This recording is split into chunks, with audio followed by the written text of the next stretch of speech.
Les escargots ne supportent pas la chaleur. Donc on a recopié textuellement ce qui se passe en brousse. Généralement, quand vous partez en brousse, les escargots, ils se cachent sous les feuilles de cacaoyer. Et ce sont les mêmes feuilles de cacaoyer que vous retrouvez ici. Donc on a mis les feuilles de cacaoyer, on a mis les escargots au-dessus. Donc quand on arrive, on simule une pluie. Donc on prend notre arrosoir, on arrose les escargots. Quand ils vont commencer à sortir de leur coquille, on met la nourriture à leur disposition. Ces escargots qu'on élève ici, ce ne sont pas des escargots de laboratoire. Donc il faut rester dans leur milieu de vie pour qu'ils arrivent à se multiplier.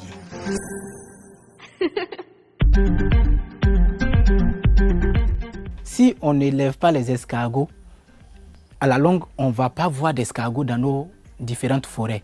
Et nos petits-enfants vont venir nous demander, j'ai vu un animal là qui porte une coquille dans des dessins animés, comment on l'appelle? On va lui dire escargot, mais il a disparu comme les dinosaures.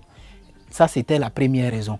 La deuxième raison, c'est que les escargots peuvent nous aider aussi à conserver notre forêt.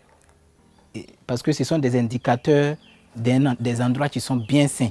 Si vous avez une forêt qui n'a pas été pulvérisée par les insecticides et les herbicides, vous avez 99% de chances de retrouver les escargots géants d'Afrique dans cette forêt. L'escargot est hermaphrodite, il est hermaphrodite protone. L'escargot possède les organes sexuels mâles et les organes sexuels femelles.